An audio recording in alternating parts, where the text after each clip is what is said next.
Hi dears, welcome back to channel. അപ്പോൾ നമ്മുടെ ബിഗിനേഴ്സിന് വേണ്ടിയിട്ടുള്ള സ്റ്റിച്ചിങ് ക്ലാസ്സിൽ 6ാമത്തെ ഡ്രസ്സാണ് കേട്ടോ നമ്മൾ ചെയ്യാനായിട്ട് പോകുന്നത്. ഇനി നമ്മൾ ഫുൾ സർക്കിൾ ആയിട്ടുള്ളൊരു ഫ്രോക്ക്, അംബ്രല്ല ഫ്രോക്കാണ് ചെയ്യുന്നത്. അപ്പോൾ കഴിഞ്ഞ ക്ലാസ്സിൽ സെമി അംബ്രല്ല ഫ്രോക്ക് ചെയ്തിട്ടുണ്ടായിരുന്നു. അത് നമ്മൾ തിയറി പോർഷൻ അതുപോലെ കട്ടിങ് സ്റ്റിച്ചിങ് ഒക്കെ ഡീറ്റെയിൽഡ് ആയിട്ടൊരു ക്ലാസ് ചെയ്തിട്ടുണ്ട്. അപ്പോൾ ആ ക്ലാസ് ആദ്യം കണ്ടതിന് ശേഷം നമ്മൾ ഈ ഒരു ക്ലാസ് കാണാം കേട്ടോ. അപ്പോൾ ഇതിൻ്റെ ഒരു കണ്ടിന്യൂവേഷൻ കിട്ടുള്ളൂ, അതുകൊണ്ടാണ് പറയണത്. അപ്പോൾ ആദ്യമായിട്ട് നമ്മുടെ വീഡിയോസ് കാണുന്ന ആരെങ്കിലും ഉണ്ടെങ്കിൽ നമ്മൾ സ്റ്റിച്ചിങ് ഒട്ടും അറിയാത്തവർക്ക് വേണ്ടിയിട്ട് പുതിയതായിട്ടൊരു ക്ലാസ് പോലെ ചെയ്യുന്നുണ്ട്. അപ്പോൾ ഇതൊരു 6 ക്ലാസ്സായി, ഇപ്പോൾ 7 ക്ലാസ്സായി. അപ്പോൾ പഠിക്കാൻ താല്പര്യമുള്ളവരാണെങ്കിൽ ഫസ്റ്റ് തൊട്ടുള്ള ക്ലാസ്സുകൾ കണ്ടു തുടങ്ങാം. അപ്പോൾ നമ്മൾ കുറേ ഗാർമെൻറ്റ്സിൻ്റെ കട്ടിങ്ങും സ്റ്റിച്ചിങ്ങും ഒക്കെ ചെയ്തിട്ടുണ്ട്. അപ്പോൾ അതൊക്കെ ഒന്ന് കണ്ടു നോക്കുക. എംബ്രോയിഡറി ആരിയൊക്കെ ഇട്ടിട്ടുണ്ട്. താല്പര്യമുള്ളവർ കണ്ടു നോക്കിയിട്ട് ഒന്ന് സപ്പോർട്ട് ചെയ്യാം. ഓക്കെ, അപ്പോൾ നമുക്ക് നോക്കാം, ഇന്നത്തെ ക്ലാസ് നോക്കാം. ഫസ്റ്റ് തന്നെ നമ്മൾ കഴിഞ്ഞ ആ ഒരു മെഷർമെൻറ്റ് തന്നെയാണ് ഇവിടെ എടുത്തിട്ടുള്ളത്. വേസ്റ്റ് 16 ഇഞ്ച്, അതായത് സെമി അംബ്രല്ലയിൽ ചെയ്ത് അതേ 16 ഇഞ്ച് എടുത്തിട്ടുള്ളത്. അപ്പോൾ ഡിഫറൻസ് മനസ്സിലാവാൻ വേണ്ടിയിട്ടാണ് അതെടുത്തിട്ടുള്ളത്. അപ്പോൾ ആ 16ൻ്റെ പകുതി, അതായത് 8 ഇഞ്ചാണ് നമുക്ക് ഈ വരച്ചിട്ടുള്ള പിക്ചറിൽ കാണാൻ പറ്റുക.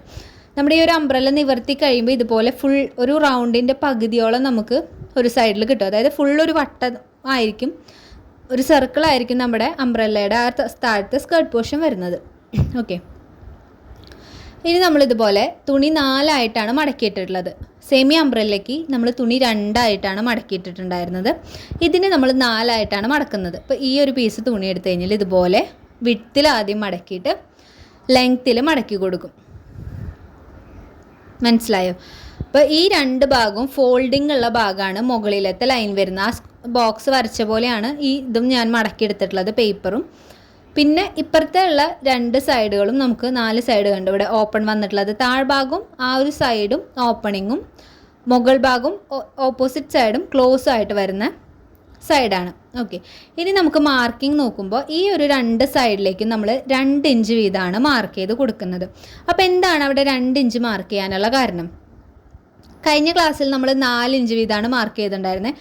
അപ്പോൾ അത് മനസ്സിലായവർക്ക് ഈ ഒരു ഇതും പറയുമ്പോൾ പെട്ടെന്ന് കിട്ടും. അപ്പോൾ നമ്മുടെ വേസ്റ്റ് എന്ന് പറയുന്നത് മൊത്തം എത്രയാണ്? 16 ഇഞ്ചാണ് അല്ലേ? പക്ഷേ വേസ്റ്റിൻ്റെ പകുതി ഭാഗം, അതല്ലേ നമ്മുടെ ഫ്രണ്ടിലേക്ക് 8 ഇഞ്ച്, ബാക്കിലേക്ക് 8 ഇഞ്ച്, മൊത്തം റൗണ്ടാണ് 16. അപ്പോൾ പകുതി നോക്കുമ്പോൾ ഫ്രണ്ടിലേക്ക് 8 ഇഞ്ചും ബാക്കിലേക്ക് 8 ഇഞ്ചുമാണ് വരിക അല്ലേ?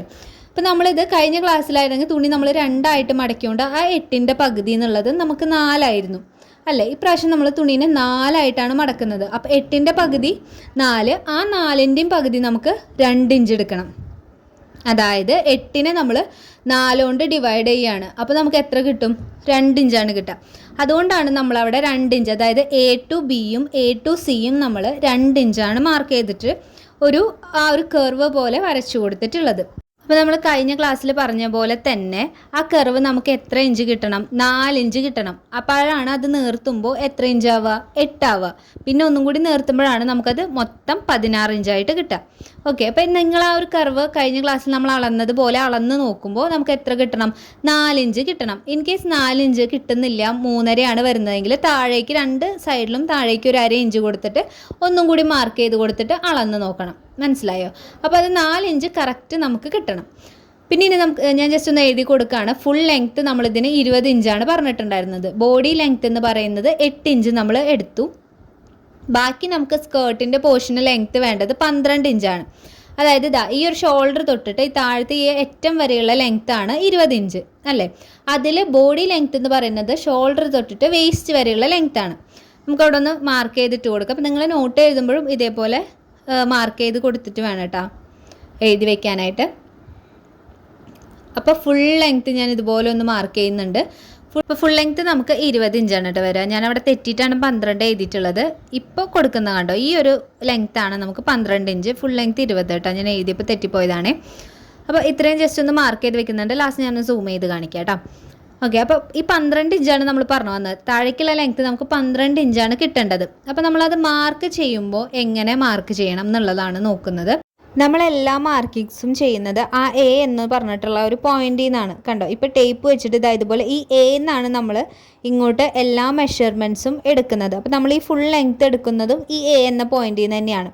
അപ്പോൾ പേപ്പറിൽ നോക്കുകയാണെങ്കിൽ നമ്മൾ മാർക്ക് ചെയ്യാൻ പോകുന്നത് താഴേക്ക് ഇപ്പോൾ ഒരു 6 ഇഞ്ചാണെങ്കിൽ ഈ ഒരു കോർണർ വെച്ചിട്ട് തന്നെയാണ് ഈ ഒരു 6 ഇഞ്ച് നമ്മൾ എല്ലാ സൈഡിലേക്കും മാർക്ക് ചെയ്യേണ്ടത് കേട്ടോ. നമ്മൾ ആ കർവ് ഷേപ്പിൽ ഒരു 2 ഇഞ്ച് 4 ഇഞ്ച് കൊടുത്തിട്ടില്ലേ, അതിൽ നിങ്ങൾ ഒരിക്കലും മാർക്ക് ചെയ്യരുത്. നമ്മുടെ ആ ഒരു കോർണർ പോയിന്റിൽ നിന്ന് വെച്ച് തന്നെ വേണം മാർക്ക് ചെയ്യാനായിട്ട്. കണ്ടോ?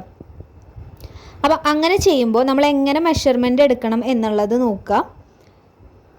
നമുക്ക് ആ ഒരു 2 ഇഞ്ച് കട്ട് ചെയ്ത് പോകുമ്പോൾ നമുക്ക് 12 എന്നുള്ളത് 10 ഇഞ്ചായിട്ട് കുറയാൻ പാടില്ല. അതുകൊണ്ട് നമ്മുടെ 12-ന് കൂടെ ഒരു 2 ഇഞ്ച് കൂടുതൽ എക്സ്ട്രാ ഇട്ടിട്ട് 14 ഇഞ്ച് പ്ലസ് 1 ഇഞ്ച് അല്ലെങ്കിൽ 1.5 ഇഞ്ച് നിങ്ങൾ സീം അലവൻസ് താഴെ മടക്കി അടിക്കാനുള്ള ഒരു സ്പേസും കൂടി കൊടുത്തിട്ട് വേണം കട്ട് ചെയ്തെടുക്കാനായിട്ട്. അതായത് A to C 2 ഇഞ്ച് കഴിഞ്ഞിട്ട് ബാക്കി C to D എന്ന് പറയുന്നത് 12 ഇഞ്ച് കൊടുക്കുക. അതിൻ്റെ താഴേക്ക് നിങ്ങളൊരു 1 ഇഞ്ചോ 1.5 ഇഞ്ചോ സീം അലവൻസ് ഇട്ടിട്ട് ഇതേപോലെ ഒരു ലൈൻ കൊടുക്കുക. ഇപ്പം നമ്മൾ മാർക്ക് ചെയ്യുന്ന ലൈനിൽ കൂടെ വേണം കട്ട് ചെയ്തെടുക്കാൻ വേണ്ടിയിട്ട്. നമ്മൾ കഴിഞ്ഞ ക്ലാസ്സിൽ പറഞ്ഞ അതേ കാര്യം തന്നെയാണ്, എന്നാലും ഒന്നും കൂടി പറഞ്ഞതാണ്, തെറ്റിപ്പോവാതിരിക്കാൻ വേണ്ടിയിട്ടാണ്. അപ്പോൾ മാർക്കിങ്സ് എല്ലാവർക്കും മനസ്സിലായെന്ന് വിചാരിക്കുന്നു. പിന്നെ എത്ര തുണി എടുക്കണം എന്ന് ചോദിച്ചു കഴിഞ്ഞാൽ നമ്മുടെ വേസ്റ്റ് റൗണ്ട് എത്രയാണോ അതിൻ്റെ 4 ഇരട്ടി തുണി എടുക്കണം നമുക്ക് നല്ല ഫ്ലെയറിലുള്ള ഒരു അംബ്രല്ല ചെയ്യാൻ വേണ്ടിയിട്ട്. ഇപ്പോൾ റൗണ്ടിലുള്ള ഒരു ഫുൾ സർക്കിളൊക്കെ ആകുമ്പോൾ 4 ഇരട്ടി തുണി എടുക്കണം. അപ്പോൾ നമുക്കിനി ഇതൊന്ന് മാർക്ക് ചെയ്തിട്ട് കട്ട് ചെയ്ത് കാണിച്ചു തരാം ഞാൻ ഈ ഒരു പേപ്പറിൽ. അപ്പോൾ ഞാൻ സീം അലവൻസ് കൂടിയിട്ട് ഇതുപോലെ ഒരു ഇഞ്ച് വെച്ചിട്ട് ഇതേപോലെ ഒന്ന് റൗണ്ട് ഷേപ്പിൽ മാർക്ക് ചെയ്ത് കൊടുക്കുന്നുണ്ട്. പേപ്പറിൽ ജസ്റ്റ് ഒന്ന് കാണിക്കാൻ വേണ്ടി ചെയ്യുന്നതാണ്. നമുക്കിതിനെ കട്ട് ചെയ്തെടുക്കാം. അപ്പോൾ താഴ്ഭാഗം ആദ്യം ഒന്ന് കട്ട് ചെയ്ത് കൊടുക്കുക ആ ഒരു ഷേപ്പിൽ. അതിനുശേഷം നമുക്ക് ആ ഒരു വേസ്റ്റ് റൗണ്ടിൻ്റെ ഭാഗം ഉണ്ടല്ലോ അവിടെ ഒന്ന് കട്ട് ചെയ്ത് കൊടുക്കുക കേട്ടോ. വേസ്റ്റ് റൗണ്ടിൻ്റെ ഭാഗം കൂടി കട്ട് ചെയ്തതിന് ശേഷം നമുക്കിത് നിവർത്തുമ്പോൾ ഒരു ഫുൾ സർക്കിളായിട്ടാണ് കിട്ടുക. കാണിച്ചു തരാവേ. കണ്ടോ? ഒരു ഫുൾ സർക്കിളായിട്ട് ഇതുപോലെയാണ് നമുക്ക് കിട്ടുക. അപ്പം എത്രത്തോളം നിങ്ങൾ തുണി എടുക്കുന്നോ അത്രത്തോളം നല്ല ഫ്ലോയി ആയിട്ട് നല്ല ഫ്ലെയർ ആയിട്ട് ഈ ഒരു അംബ്രല്ല സ്കേർട്ട് താഴേക്ക് കിടക്കും. കണ്ടോ? ഇതേപോലെയാണ് വരിക. ഇത് നമ്മളിതുപോലെ പകുതി മടക്കി വെച്ച് കഴിഞ്ഞാൽ നമ്മൾ ആ ഒരു പിക്ചറിൽ വരച്ച പോലത്തെ സർക്കിൾ കിട്ടും. അപ്പോൾ ഇതിൻ്റെ കട്ടിങ്ങും സ്റ്റിച്ചിങ്ങും ഞാൻ കാണിക്കണില്ല, കാരണം ഇപ്പോൾ നമ്മൾ സെമി അംബ്രല്ല കട്ട് ചെയ്ത് സ്റ്റിച്ച് ചെയ്ത് കാണിച്ചതുകൊണ്ട് എല്ലാവർക്കും കട്ട് ചെയ്യുന്ന സ്റ്റിച്ച് ചെയ്യുന്ന മെത്തേഡ് അറിയുന്നുണ്ടാവും. ഡബിൾ സർക്കിൾ വരുമ്പോഴുള്ള അല്ലെങ്കിൽ ഫുൾ സർക്കിൾ വരുമ്പോഴുള്ള വ്യത്യാസം എന്താണെന്നുള്ളതാണ് നമ്മൾ ഈ ഒരു ക്ലാസ്സിൽ പറഞ്ഞത്.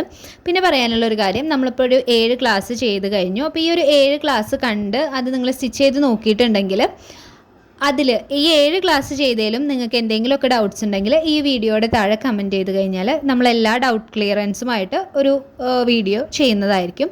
അപ്പോൾ ഡൗട്ട്സ് ഉള്ള എല്ലാവരും ചോദിക്കുക. എന്തെങ്കിലും നമ്മുടെ ക്ലാസ്സിലെ സജഷൻസ് ഉണ്ടെങ്കിൽ എല്ലാവരും പറയുക. അപ്പോൾ നമുക്കിനി അടുത്ത ക്ലാസ്സായിട്ട് നെക്സ്റ്റ് ഡേയിൽ കാണാം. താങ്ക്